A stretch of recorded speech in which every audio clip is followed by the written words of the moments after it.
Mr. Govindan, Commissioner, I want to see you. It's very urgent.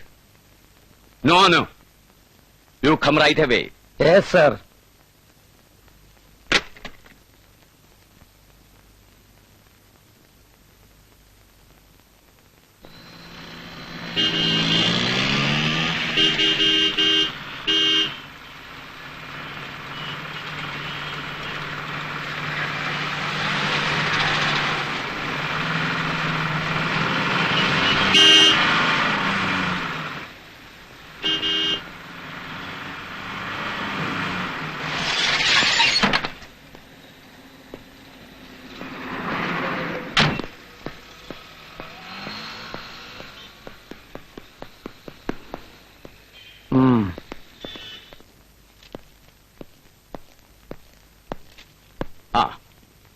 ഇരിക്കൂ.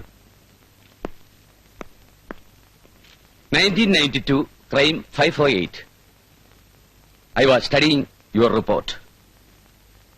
Special investigation officer എന്ന നിലയിൽ mister Govindan റിപ്പോർട്ടും local പോലീസിന്റെ preliminary റിപ്പോർട്ടും തമ്മിൽ ഒരുപാട് വ്യത്യാസങ്ങളുണ്ട്. I mean even the very basics. ആരെയൊക്കെയോ കരുതിക്കൂട്ടി രക്ഷപ്പെടുത്താനുള്ള ഒരു ശ്രമം പോലെയുണ്ട് നിങ്ങളുടെ റിപ്പോർട്ട്. സാറിനെ അക്യൂസ് ചെയ്യുകയാണോ? ലുക്ക്, കോളിളക്കമുണ്ടാക്കിയ ഒരു മർഡർ കേസാണിത്. ഇതിന്റെ അന്വേഷണ റിപ്പോർട്ടിൽ കളങ്കമുണ്ടെന്ന് കോടതിയിൽ ആരോപണമുണ്ടായാൽ that will tell upon the very integrity of our department. കാര്യങ്ങളൊക്കെ സാറിനും അറിയാമല്ലോ. ഈ കേസിൽ ഇൻവോൾവ് ആയിട്ടുള്ളത് ഗൌഡയുടെ ആൾക്കാരാണ്. അയാളുടെ അനിയൻ ചന്ദ്ര അടക്കമുള്ളവർ. So what? സാർ, ഗൌഡയുടെ പിടിപാടിനെ കുറിച്ച് ഞാൻ പറയാതെ തന്നെ. Stop it. നിങ്ങൾ ആരാണ് ഹേ? ഈ സിറ്റിയിലെ ഡെപ്യൂട്ടി പോലീസ് കമ്മീഷണറോ അതോ സൂര്യദേവരാജ ഗൌഡ എന്ന ഫോർത്ത് റേറ്റ് ക്രിമിനലിന്റെ വക്കീലോ? ഈ സൂര്യദേവരാജ ഗൌഡ സാർ ഉദ്ദേശിക്കുന്നത് പോലെ വെറുമൊരു ഫോർത്ത് റേറ്റ് ക്രിമിനലൊന്നും അല്ല. അതൊക്കെ പണ്ട്. ഇപ്പൊ അയാൾ ഈ സിറ്റിയിലെ മാഫിയ കിങ്ങാ, the real don. Mister Govindan, sir ചുമ്മാ ടഫാകാൻ ശ്രമിക്കരുത്. ഈ കേസിൽ ഹോം മിനിസ്റ്ററുടെ താല്പര്യം എന്താണെന്ന് അങ്ങേക്കും അറിയാമല്ലോ. Come on, cut the crap and just don't tell me about political interest. Warrier സാറേ, വെറുതെ ക്ഷോഭിക്കരുത്. BP കൂടും. ഈ വയസ്സാം കാലത്ത് വല്ല അമ്പലത്തിലും പോയി മാല കെട്ടുകയോ പൂവെടുക്കുകയോ ചെയ്തുകൂടെ? വെറുതെ എന്തിനാ ബാക്കിയുള്ളവരെ മെനക്കെടുത്താൻ ഈ വേഷം ഇട്ടോണ്ട് ഇങ്ങനെ? വെറുതെ ആ കസേര ഇടിച്ചു പൊളിക്കണ്ട സാർ. വകുപ്പനുസരിച്ചുള്ള ശിക്ഷ എന്താന്ന് വെച്ചാൽ ചെയ്തോ. പക്ഷെ സൂക്ഷിച്ചു മതി, അല്ലെങ്കിൽ ചിലപ്പോ ഓലപ്പാമ്പ് തിരിഞ്ഞു കടിച്ചു പോലാവും. നിങ്ങളെ പ്രൊട്ടക്ട് ചെയ്യാൻ മോളിൽ ഒരുത്തനും ഉണ്ടാവില്ല. പക്ഷെ എനിക്ക് ആളുണ്ട്, അത് മറക്കണ്ട.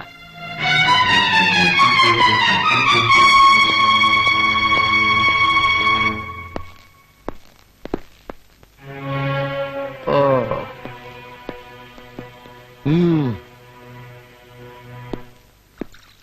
സാർ, ഇവനെ പോലുള്ള തെമ്മാടികളെ പിടിച്ച് പോലീസിൽ ജോലി കൊടുത്ത് ആരാണാവോ? ശിവ. ഓ സോറി. അയാളുടെ ഒരു കീഴുദ്യോഗസ്ഥനോട് ഞാൻ അയാളെക്കുറിച്ച് ഇങ്ങനെയൊന്നും സംസാരിക്കാൻ പാടില്ലായിരുന്നു അല്ലേ? It is against service ethics. ഇരിക്കെ. അല്പം കോഫി? No sir, thanks. എങ്ങനെയാ പറയാതിരിക്കുക? ഇതാ നോക്കണം, താൻ സത്യസന്ധമായിട്ട് അന്വേഷിച്ചുണ്ടാക്കിയ തുമ്പും തുരുമ്പും ഒക്കെ കുഴച്ചു മറിച്ചിരിക്കുന്നു ആ വഷളൻ. കഷ്ടം. ഇനി ഈ റിക്കോർഡ്സും കൊണ്ട് കോടതിയിൽ ചെന്നാല് അവർ ഈ കേസ് കെട്ടെടുത്ത് ചവറ്റുകൊട്ടയിലിടും. നിരാശപ്പെടേണ്ടോ, തന്റെ ജോലി താൻ ഭംഗിയാക്കി, അതിൽ അഭിമാനിക്കുക. അല്ല, തോറ്റു എന്നൊക്കെ തോന്നിപ്പോയാല് അന്ന് ഉപേക്ഷിക്കേണ്ടി വരും ഈ തൊഴില്. പിന്നെ തനിക്കൊരു ചെറിയ ഇളക്കി പ്രതിഷ്ഠയുണ്ട്. സാർ, നടുങ്ങണ്ട. ഇക്കുറി ദൂരേക്കൊന്നുമല്ല, സിറ്റിക്കകത്ത് തന്നെ. ട്രാഫിക്കിൽ നിന്ന് ക്രൈംസിലേക്ക്. തനിക്കെന്തെങ്കിലും ഒരു പാരിതോഷികം തരണമല്ലോ എന്ന് കരുതിയിട്ടാ. Thank you sir. Jayashankar sir, പാടില്ലാത്തതാണ്, എങ്കിലും ഞാൻ തനിക്കൊരു മുൻകൂർ വാണിംഗ് തരുന്നു. ചില വലിയ ബംഗ്ലാവുകളുടെ ഗേറ്റിൽ എഴുതി വയ്ക്കാറില്ലേ, ബിവെയർ ഓഫ് ഡോഗ്സ്, നായ്ക്കളെ സൂക്ഷിക്കുക എന്ന്? അതുപോലെ ബിവെയർ ഓഫ് ഗോവിന്ദൻ. തന്റെ ഈ പുതിയ പോസ്റ്റിങ്ങിനെ ഒരുപാട് എതിർത്തത് അയാള്. സൂക്ഷിക്കണം. സാർ. Sorry sir. രേഖേ, എന്താ ഇത്? ഒരു മാനേഴ്സ് ഇല്ലാതെ നോക്കിയത് വന്നൂടെ? I'm really sorry daddy. It's all right sir. Thank you. Jayashankar, ഓഫീസിലൊന്ന് അന്വേഷിച്ചോളൂ. നിങ്ങളുടെ പോസ്റ്റിംഗ് ഓർഡർ തയ്യാറായിട്ടുണ്ടാവും. സാർ ആ മോക്കെന്താ ഇന്ന് ക്ലാസ്സില്ലേ? ഓഹോ, ഞാനിന്ന് ശരിക്കും ഒരു ഫിക്സിലായി പോയി ഡാഡി. കേട്ടാ ഡാഡിക്ക് ചിരി വരും. സുജേത മേത്ത, അനു കുൽക്കർണി, ഗ്രേസിയൻ ജേക്കബ്, ചേതന സേത്ത്, പിന്നെ ഞാനും 5 പേരും കൂടെ മിറാഷിൽ കയറി ശരിക്കും തട്ടി. ഐസ്ക്രീം, വാവ്, അവരുടെ പുതിയ ഐറ്റം. എന്ത് ടേസ്റ്റാന്നറിയോ ഡാഡിക്ക്. ഇനിയാണ് ശരിക്കും തമാശ. ബില്ല് വന്നപ്പോ സുജേത വിചാരിച്ചു അനുവിന്റെ കയ്യിൽ ചിക്കിലി ഉണ്ടാവുന്നു, അനു വിചാരിച്ചു ഗ്രേസിന്റെ കയ്യിലുണ്ടാവുന്നു, ഗ്രേസ് വിചാരിച്ചു ചേന കൊടുക്കുന്നു. യോ ചേനയല്ലേ ഡാഡി, ചേതന, ചേതന സേത്ത്. ആ അത് തന്നെ, അവള് വിചാരിച്ച നീ കൊടുത്തോളൂ എന്ന്. ഇനിയിപ്പോ കടം തീർക്കണമെങ്കിൽ ഡാഡി ഒരു നത്തിങ് മച്ച്, ജസ്റ്റ് $200 അത്ര മതി. No, I won't spill a single dime. Daddy, ഇന്ന് രാവിലെ ഡെക്കാൻ ഹെറാൾഡ് വായിച്ചിട്ട് ഡാഡി തന്നെയല്ലേ പറഞ്ഞത് കൺസ്യൂമർ പ്രൈസ് ഇൻഡെക്സ് 2 പോയിന്റ് കൂടിയെന്ന്. പോക്കറ്റ് മണി എന്നും പറഞ്ഞ് ഡാഡി തരുന്ന മീഗർ ഡഫ് കൊണ്ട് 1 മാസം കഴിച്ചു കൂട്ടുന്ന പാടെ എനിക്കേ അറിയൂ. കാശ് തരുന്നോ ഇല്ലയോ? ഇല്ല, നീ ഒന്ന് പോകുന്നുണ്ടോ? നില്ലേ, ഓ ഒന്ന് ചെണുങ്ങുക. വാ, ഇവിടെ കുത്തിയിരുന്ന് എന്റെ ജോലി മുടക്കണ്ടാന്ന് കരുതിയിട്ടാ. നാ. Oh, one more. Thank you. Thank you, sweet old man. Raja, രാജാതി രാജനന്ദ രാജാ, പൂജ അയ്യോ. തൂക്കാതെ വേറിയ. എന്താ ഇത്? I M really sorry sir. Sorry. മുൻപ് ഇതുപോലെ ഞാൻ മുട്ടിയപ്പോഴും സാറ് പറഞ്ഞു ഇറ്റ്സ് ഓൾ റൈറ്റ്. ഇപ്പതേ രണ്ടാമതും പറഞ്ഞു. പക്ഷേ ഇനി ഒന്നുകൂടെ മുട്ടിയാ സാറിന് ശരിക്കും ദേഷ്യം വരും അല്ലേ? സാറ് സിറ്റിയിലേക്കാ? അതെ. പ്ലീസ് എന്നെ ഒന്ന് ഡ്രോപ്പ് ചെയ്യണം, പ്രോവിഡൻസ് കോളേജിന്റെ ഗേറ്റില്. കുട്ടി, ഞാൻ പോലീസ് ജീപ്പിലാ. ഹൂ കേസ്, ഞാനൊക്കെ തൊട്ടിലേക്ക് കിടക്കുന്ന പ്രായം മുതൽ തുടങ്ങിയതല്ലേ ഈ പോലീസ് ജീപ്പിൽ സഞ്ചാരം. Please. Okay okay, come on. Thank you sir.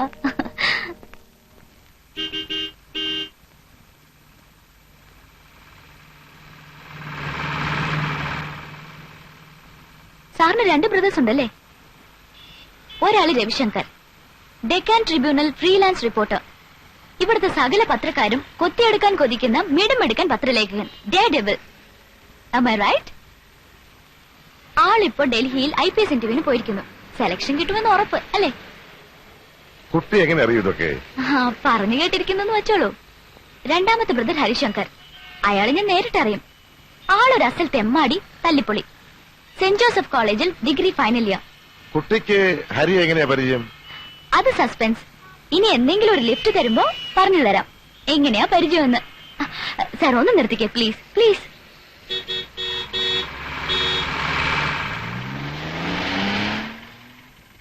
Thank you, by.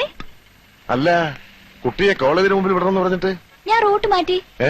ഞാൻ റൂട്ട് മാറ്റിയെന്ന്. ബൈ. ഇപ്പോഴത്തെ പെൺപിള്ളേര്.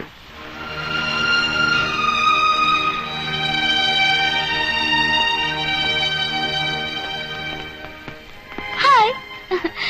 എന്തു പറ്റി? ഹരിയാകെ വരണ്ടല്ലോ. നീ എങ്ങനെ ഏട്ടന്റെ ജീപ്പിൽ കയറിയത്?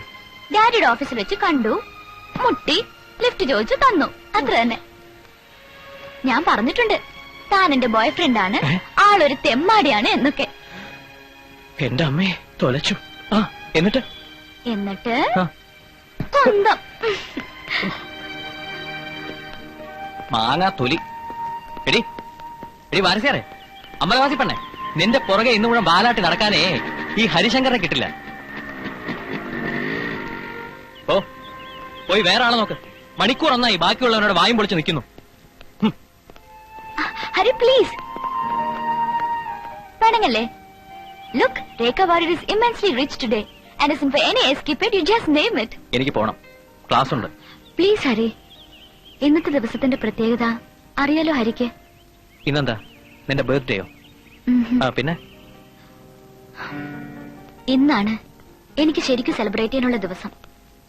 അറിയില്ലേ, എന്റെ മമ്മി ഡോക്ടർ വിമല വാര്യർ എന്നെയും എന്റെ ഡാഡിയെ ഉപേക്ഷിച്ച് വേറൊരു പുരുഷന്റെ കൂടെ ഇറങ്ങിപ്പോയതിന്റെ 12th ആനിവേഴ്സറിയാണിന്ന്. മഹത്തായ 12ാം വാർഷികം. ഹരി പ്ലീസ് ഹരി, വയ്യ, ഇന്ന് എന്നെ തനിച്ചാക്കരുത് പ്ലീസ്.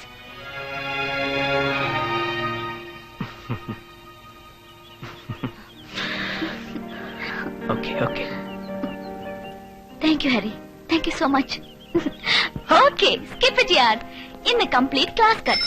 ഇന്ന് മുഴുവൻ നമ്മൾ ഒരുമിച്ച് ചെത്തുന്നു. ആ. പബ് എങ്കിൽ പബ്, പാർലർ എങ്കിൽ പാർലർ, ഡിസ്കോ എങ്കിൽ ഡിസ്കോ. Wow. Come on.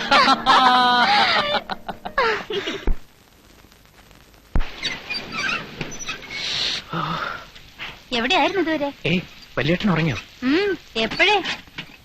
ആ പിന്നെ കുഞ്ഞേട്ടാ, ഏ? ആ വാരീസിയാർ ആള് കേമി തന്നെ. എന്തൊക്കെയാ പറഞ്ഞു കൊടുത്ത് വലിയേട്ടനോട്? അയ്യോ എന്നിട്ട് വല്യേട്ടൻ എന്തെങ്കിലും പറഞ്ഞോ? അല്ല, ആ. ചെവിയേട്ടൻ ഡൽഹിന്ന് വന്നാലുടനെ കുഞ്ഞേട്ടന്റെയും വാരീസിയാരുടെയും കല്യാണം നടത്തി തരാൻ പോണെന്നോ, കമ്മീഷണറോട് ഒരു 5 ലക്ഷം സ്ത്രീധനം ചോദിക്കാൻ പോണെന്നോ ഒക്കെ പറയുന്നത് കേട്ടോ എടുത്തിയോട്. പെണ്ണേ ദേ കളിക്കരുത്, വയറ്റിൽ തീയായോടെ. അയ്യോ, ഇത്രയൊക്കെ മഴ നനഞ്ഞ് നടന്നിട്ടും നിന്റെ തീ കെട്ടില്ലേ മോനെ ഹരിശങ്കര? ഏട്ടാ ഇന്നാ തല തോർത്ത്.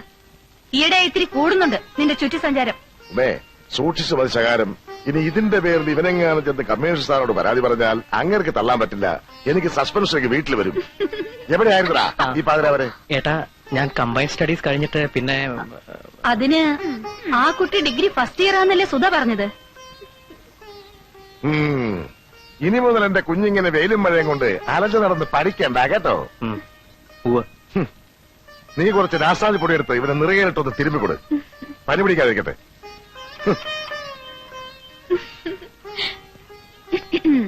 ഇന്ന് മിക്കവാറും രാപ്പനി വരും കുഞ്ഞേട്ടന്. എടീ, നിന്നെ ഇന്ന് ഞാൻ